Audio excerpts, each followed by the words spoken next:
Hello everyone. Today we are learn to history of the Indian capital market. आज के इस lecture में हम history of Indian capital market के बारे में देखेंगे. First of pre independence.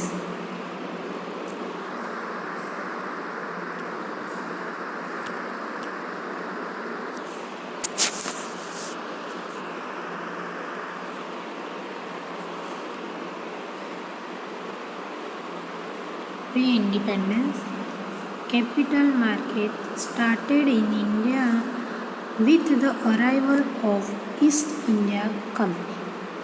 Securities of this company were traded in the 19th century in Bombay and Calcutta.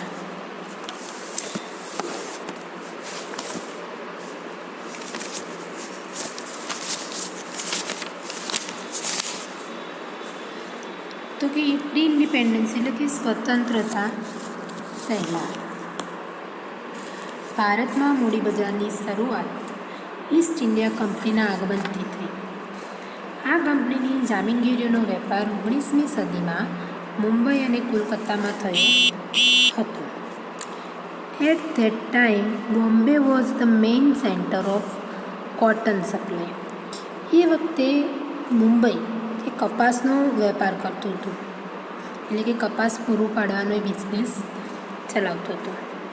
During 1860 and 61, because of American civil war, trading of cotton supply too much increased, and as a result bomb trade started in the share price for the first time in Indian Stock Exchange, which last up to June 1865.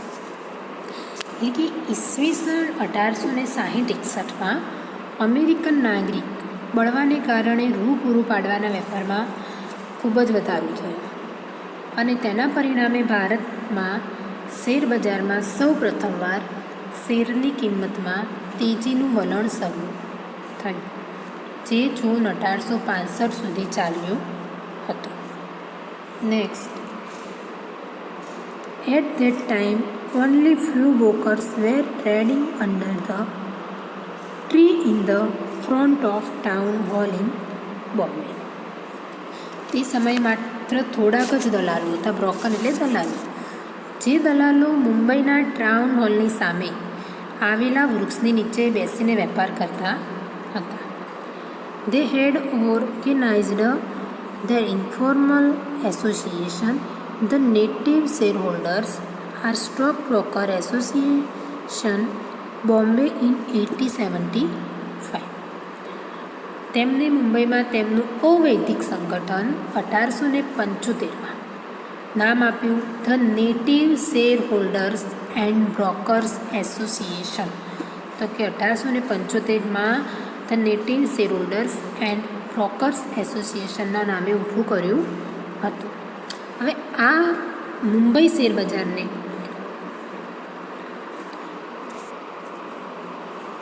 The Bombay stock exchange reorganized in May 1927 under the Bombay Securities Contract Control Act 1925. In those days, British government was not interested in economic development and growth of India. Hence, capital market is Indian was not much organized. તો કે આ Mumbai share બજારને મુંબઈ જામીનગીરી કરાર અંકુશનો કાયદો 1925 હેઠળ મે 1927માં માન્યતા મળી હતી. તે દિવસોમાં અંગ્રેજ સરકારને ભારતના આર્થિક વિકાસ અને ભારતના આર્થિક વૃદ્ધિમાં કોઈ જ રસ એટલે કે કોઈ જ ઇન્ટરેસ્ટ હતો નહીં. તેથી ભારતનું મૂડી બજાર ખાસ સંગઠિત રહ્યું નહોતું. નેક્સ્ટ,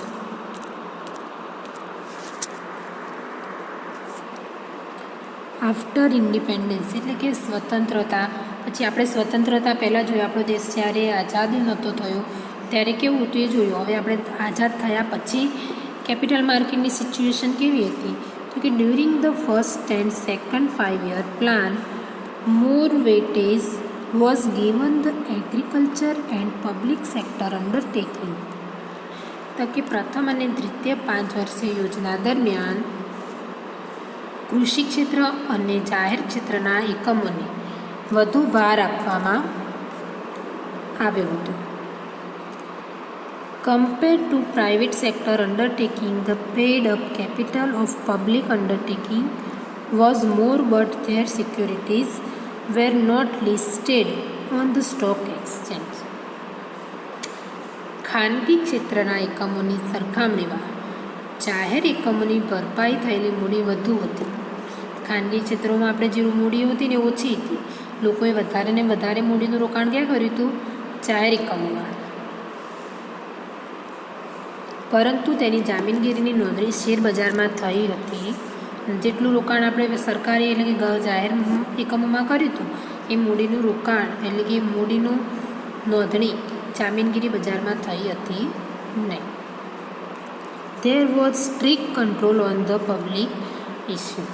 જાહેર પરણા પર કડક અંકુશ હતો. એટલે કે સ્વતંત્રતા પછી પ્રથમ અને દ્વિતીય પંચવર્ષીય યોજના આવી. એ યોજનાઓ કૃષિ ક્ષેત્ર અને જાહેર એકમોને વધુ ભાર આપતી હતી. હવે ખાનગી એકમોની સરખામણીમાં જોઈએ તો જાહેર એકમો જોડે મૂડીરોકાણ વધુ હતું. હવે પણ એ મૂડીરોકાણમાં નોંધણી શેર બજારમાં થઈ હતી નહીં અને જાહેર ભરણા ઉપર કડક અંકુશ હતો. Next,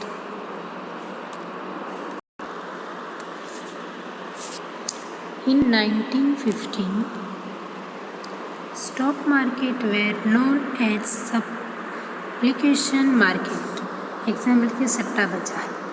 Tata steel, Bombay dying, century textile, Kohinoor mill, National Rayon, Calico Mills etcetera.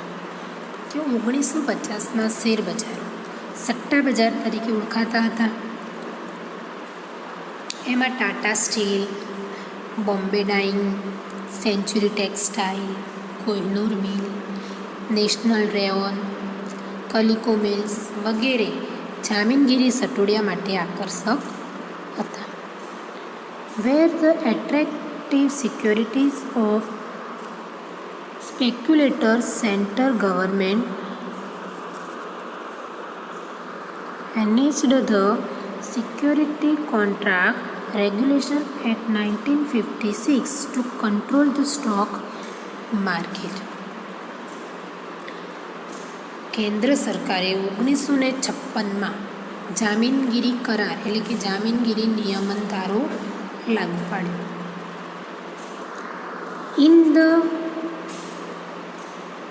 In the decade of 1950s, many state financial corporations of financial institutions were established. તો કે 1950ના દશકામાં ઘણા રાજ્ય, ઘણા નિગમો અને નાણાકીય સંસ્થાઓ સ્થપાઈ હતી. એના પછી નેક્સ્ટ,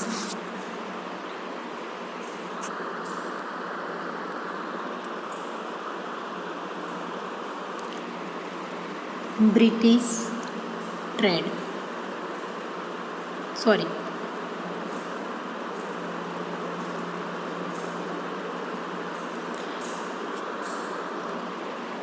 બેરિસ ટ્રેડ્સ.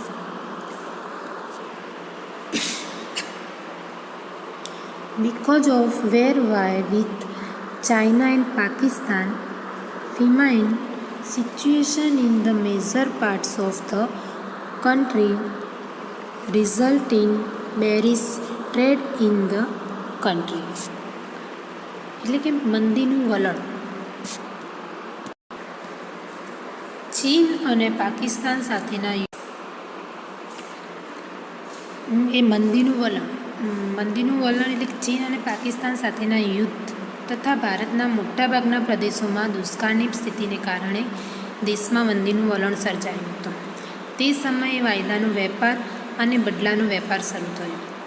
બદલાનો વેપાર એટલે સોદાઓને આગળ ખેંચવા અને ભવિષ્યમાં તે સોદાની પતાવટ માટે નાણાકીય વ્યવસ્થા કરવી. તો કે because of war with China and Pakistan, famine situation in the major part of the country result in bearish trade in the country. Forward trading and badla trading was started. Badla means carry forward the transaction and make financial arrangement for future clearing of the transaction. એટલે કે મંદીનું વલણ સર્જાયું એના પછી વાયદાનો અને બદલાનો વેપાર શરૂ થયો. બદલાનો વેપાર એટલે કે સોદાઓને આગળ ખેંચવા અને ભવિષ્યમાં એ સોદાઓની પતાવટ કરી અને નાણાંની સગવડ ઊભી કરવી. In 1964, for the first mutual fund unit trust of India come into existence, UTI, LIC and GIC emerging as the most prominent investor.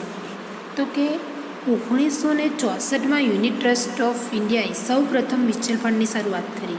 એની અંદર યુટીઆઈ, એલઆઈસી, જીઆઈસી અને બીજા મહત્ત્વના જે રોકાણો હતા એ રોકાણો તરીકે આગળ સંસ્થાઓ આવી. એના પછી next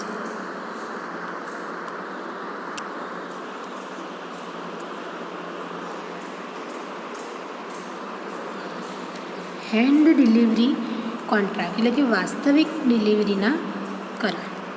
it was started during the decade of 1970 and promote the market, but in July 1974 government enforced the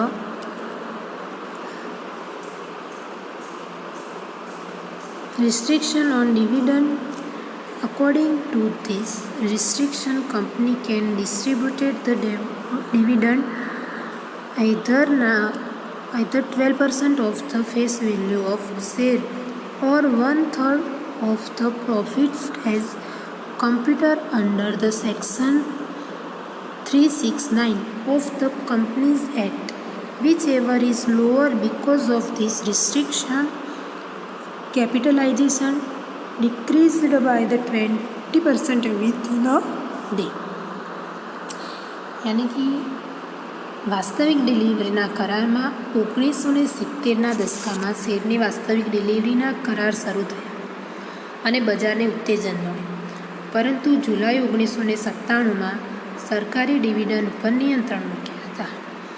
આ નિયંત્રણ મુજબ કંપની શેરની મૂળ કિંમતના 12% સુધી ડિવિડન્ડ આપે અથવા કંપની ધારાની જે કલમ છે 369 એટલે કે 369 મુજબ ગણતરી કરેલ નફાનો ત્રીજો ભાગ બંનેમાંથી જે ઓછું હોય એ ડિવિડન્ડ તરીકે વહેંચવામાં આવતો. આ નિયંત્રણને કારણે મૂડીરોકાણમાં 20% જેટલો ઘટાડો એક જ દિવસની અંદર નોંધાયો હતો. એના પછી આગળ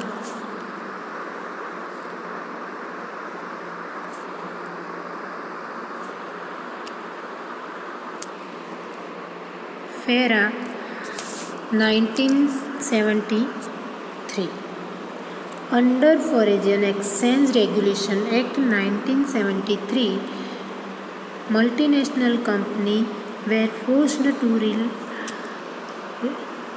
realize their majority stock of Indian ventures in the favor of India. એટલે કે વિદેશી હુંડિયામણ નિયંત્રણદારો એટલે કે ફેરા. તો કે ફેરા હેઠળ ભારતમાં કાર્યરત બહુરાષ્ટ્રીય કંપનીઓને પોતાના મોટાભાગના શેર સ્ટોકને ભારતીય જનતા માટે છૂટા કરવા દબાણ કરવામાં આવ્યું હતું. It give real push and uplift to the stock market. Hindustan lever limited, Colgate, Pond's India played on important role. તેણે શેર બજારમાં ઊંચું લાવવામાં વાસ્તવિક રીતે મદદ કરી. એમાં Hindustan lever limited, Colgate, Pond's ઇન્ડિયાએ મહત્ત્વની ભૂમિકા ભજવી છે. In 1977 late Dhirubhai Ambani started Reliance Textile. Even to all these securities are hot favorite at all stock exchange of India.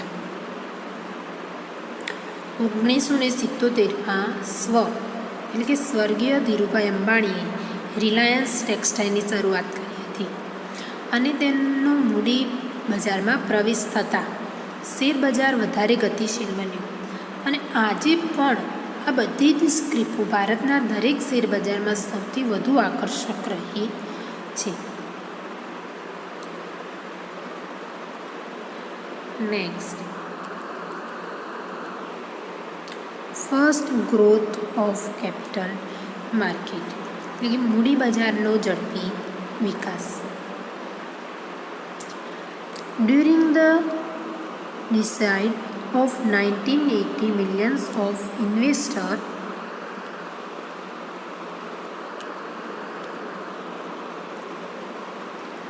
entered in the stock market.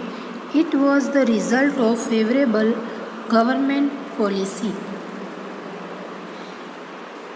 કે 1980ના દાયકા દરમિયાન શેર બજારમાં કરોડો રોકાણો દાખલ થયા અને એનું કારણ સરકારની અનુકૂળ નીતિ ગણાવી શકાય. In idea of convertible debenture, public sector bonds and mega issue of L&T, Larsen and Toubro and Reliance Petrol mobilized the primary capital market.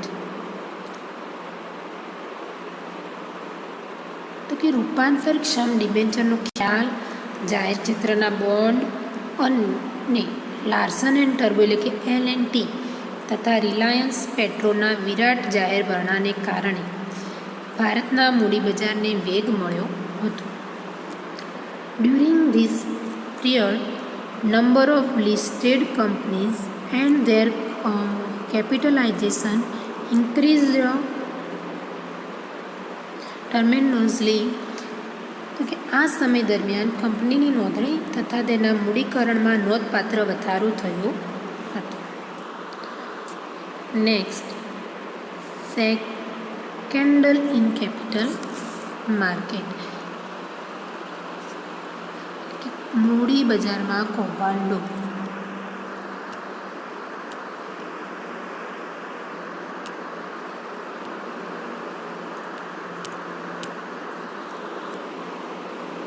Many scandal took place in capital market during the decade of 1990. As a result, many small investors leave away the stock market. Many brokers and bankers were involved in the scandal. 1990ના દાયકા દરમિયાન મૂડી બજારમાં ઘણા કૌભાંડો થયા. તેને કારણે ઘણા નાના રોકાણકારોએ શેરબજાર છોડી દીધું. હર્ષદ મહેતાના કૌભાંડના દલાલો અને બેન્કર સંડોવાયેલા હતા. તો કે જે 1990માં જે કૌભાંડ થયા એમાં એક કૌભાંડ હર્ષદ મહેતાનો હતો. એ ઘણો મોટો કૌભાંડ હતો ને એની અંદર દલાલો, ઘણા બધા દલાલો અને બેન્કર્સો પણ સંડોવાયેલા હતા. Harshad Mehta. Such step of many others undermined of confidence of investor. As a result, the process of new public issue interrupted. આ પ્રકારના અન્ય ઘણા કૌભાંડોએ રોકાણકારોના વિશ્વાસને હાનિ પહોંચાડી. તેને કારણે નવા જાહેર ભરણાની પ્રક્રિયા અવરોધાઈ. Next,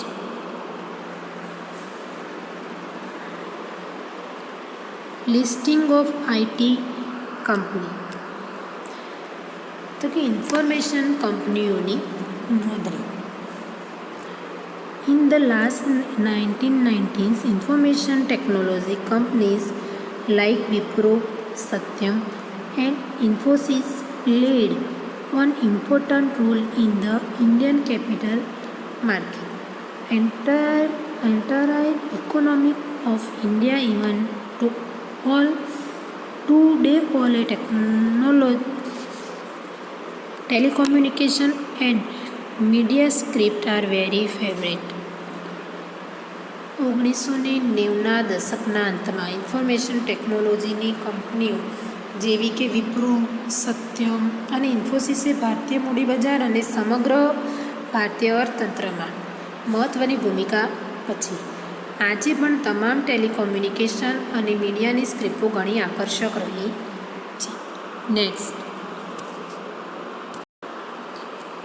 next well organised and global Indian capital market, એટલે કે ખૂબ જ સુગ્રંથિત અને વૈશ્વિક ભારતીય મૂડી બજાર. In the beginning of the 21st century, second of Ketan Parekh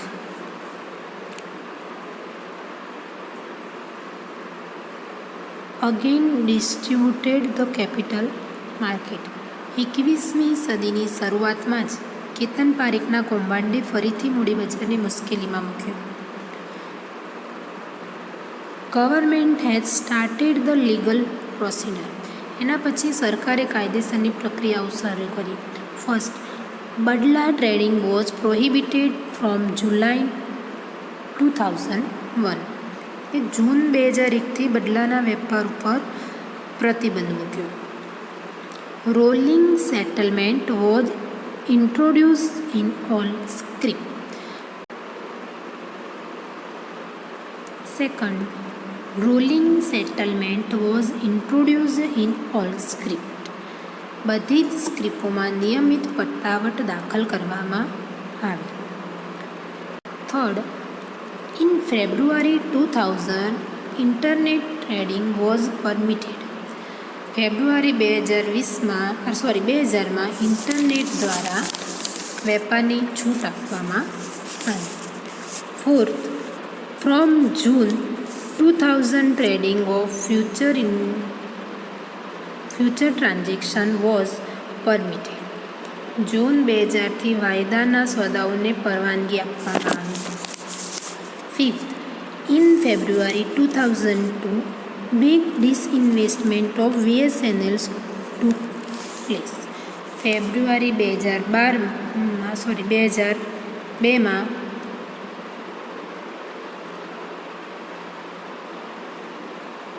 વિદેશી સંચાર નિગમ લિમિટેડ એટલે કે VSNLનું મોટું રોકાણ છૂટું થયું. જો કે આ રોકાણ 2012માં થયું હતું. અહીંયા 2002 ડેટ સાલ તમારી ખોટી છે. In 2003, government had decided to privatize the oil PSUs fluid stock price. કે વિદેશી સંસ્થાકીય રોકાણકારોએ ભારતીય મૂડી બજારમાં કામગીરી શરૂ કરી. 7. Foreign institutional investor emergency has much played in Indian capital market.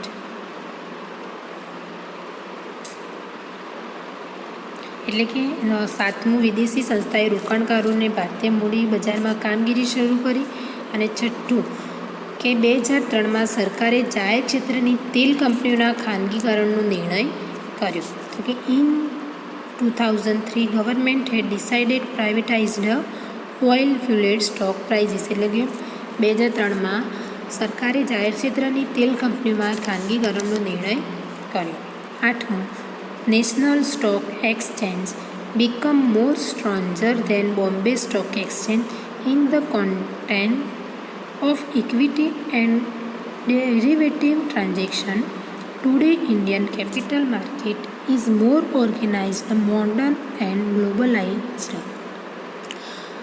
રાષ્ટ્રીય શેર બજાર અને બોમ્બે સ્ટોક એક્સચેન્જ કરતાં સોદાઓના પ્રમાણ અને વાયદાના સોદાઓના સંદર્ભમાં વધુ મજબૂત બન્યું. આજે ભારતીય મૂડી બજાર વધુ સંગઠિત, આધુનિક અને વૈશ્વિક બન્યું છે. શેર બજારોનું કોમ્પ્યુટરાઇઝેશન અને ઇન્ટરનેટ ઉપરના વેપારે ભારતીય શેર બજારોને સૌથી વધુ આગળ ધપાવ્યા છે. Computerization of stock market and trading on internet give great push to Indian stock market. એટલે કે કોમ્પ્યુટરાઇઝેશન અને ઇન્ટરનેટ દ્વારા આજે આપણું ભારતનું જે શેર બજાર છે સૌથી વધારે આગળ છે.